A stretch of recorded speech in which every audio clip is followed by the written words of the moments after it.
What was it that really led or inspired you to start the Eyeliner project? Well, I guess the first thing on off the top of my head, we were just sort of talking about chip music and stuff.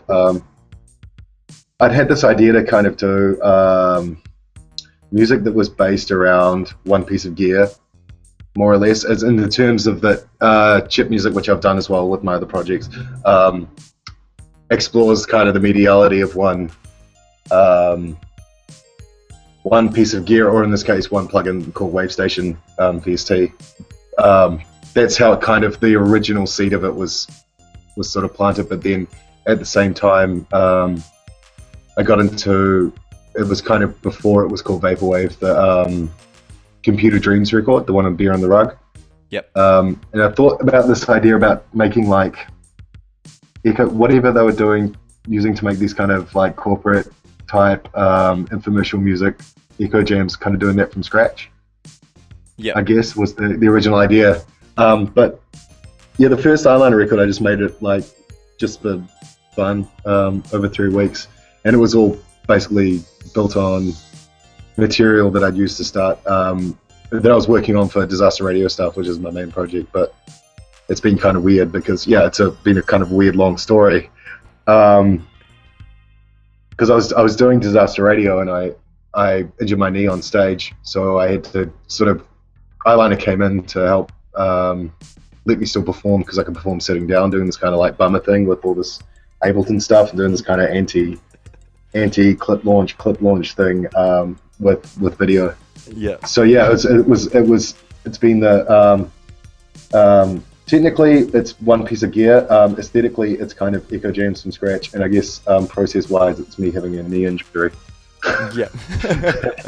Here's the triangle of strength. That totally makes sense. And so, I mean, I figured as much considering when your first record came out and everything, but the whole I guess labeling of Vaporwave and everything came post you starting it. Yeah, I was just on the cusp of all that stuff sort of coming out. I hadn't checked out anything like Chuck Person's record, or like I guess the other thing was the whole Soundworld and Farside Virtual, the James Ferrara record. Yeah, well, that's I was gonna say. And I mean, did you?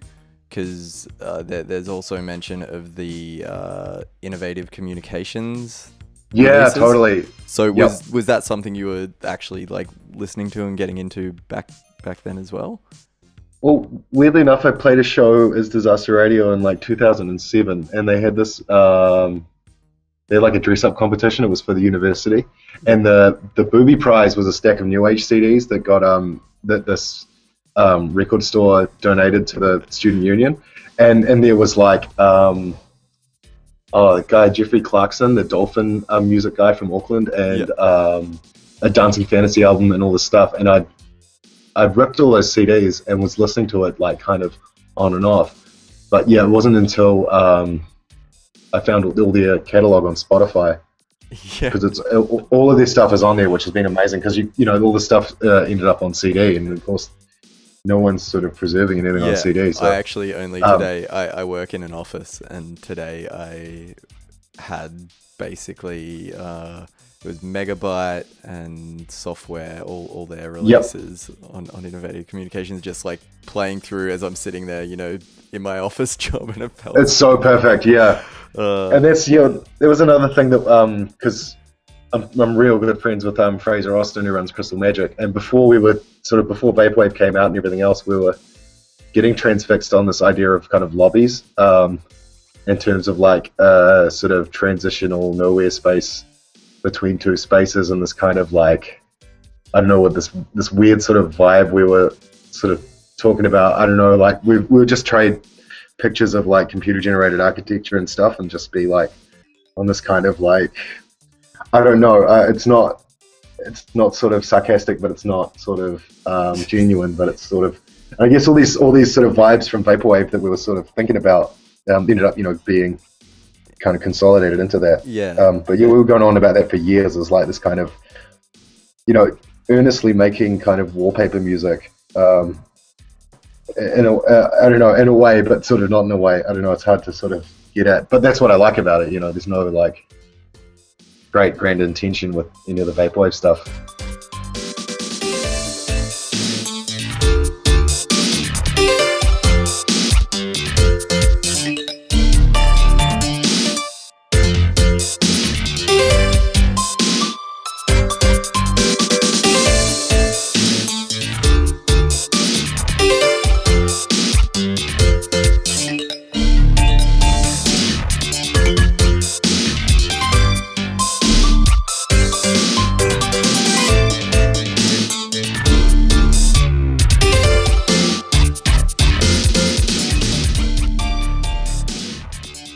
Oh, I wrote down the phrase refreshingly conventional as an idea, like just being embracing conventionality in terms of like a grand artistic statement. I guess it's kind of getting at things like pop art and that sort of stuff.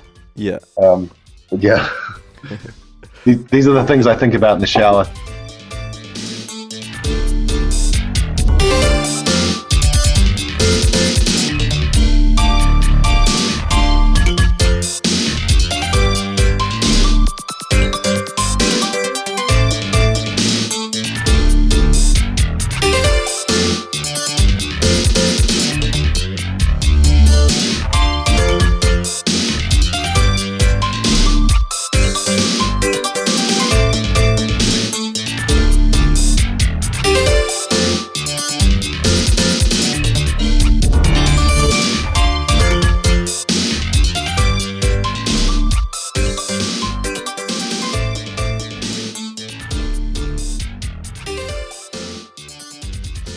So it like, as I guess, I mean, you kind of touched on it briefly, but as a kind of artist and producer, is there something specifically about like a genre or aesthetic constraint that you particularly enjoy?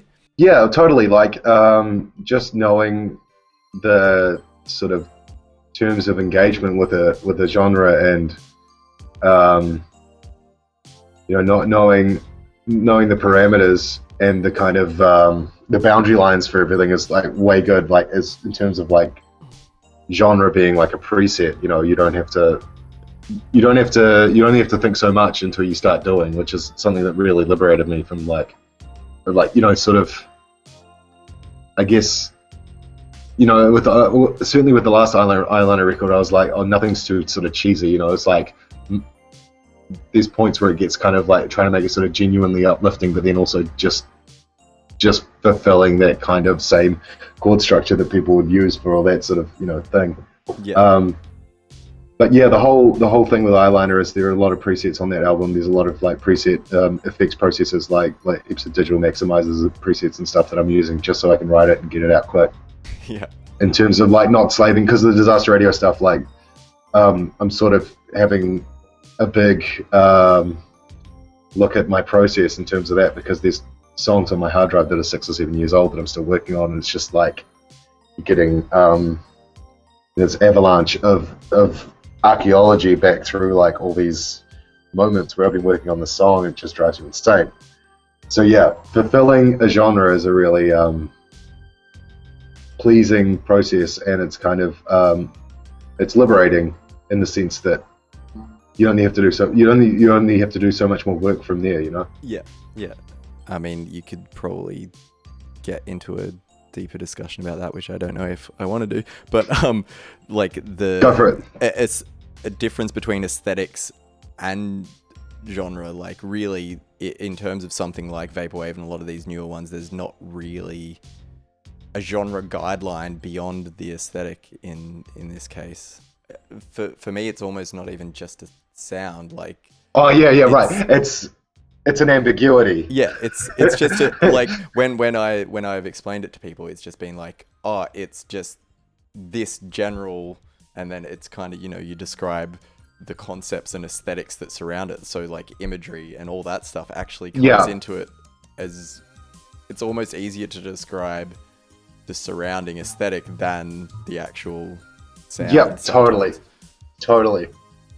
But what I've been wondering on that note is like something, whether it's kind of a post-recession type reaction against kind of corporate culture in terms of that it's a lie that tells the truth. It's sort of celebrating and kind of acting out against like corporate kind of confusion, I guess. This kind of, I don't want to say modern because it's kind of the sound world seems to exist somewhere between 1987 and 1992. Yeah.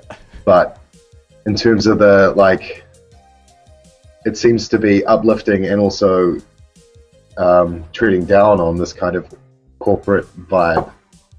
But yeah, I have a hard time explaining to people what Eyeliner sounds like if they're not like, you know, if they're not into strange music. I sort of say it's like elevator music, but it's sort of completely not. Yeah, I think I've often said, just think of like the soundtrack to guys in suits high-fiving. Yeah. Like stock photo. Yeah, see, I'm wondering if it's like Generation Y or, you know, wherever I'm 30, so wherever I'm at, like kind of realizing that, you know, the dream we were sort of showing in the 90s is kind of not actually true. And I guess in some way that, you know, it's sort of making it true, but then showing it to be false. I don't know. That's the beauty of it, though, right? Like you can't. Yeah. As soon as you start going down one direction, suddenly you veer off. Yeah. No, that's. And I don't think there's any other sort of musical movements that have approached this kind of ambiguity, which is really like fascinating.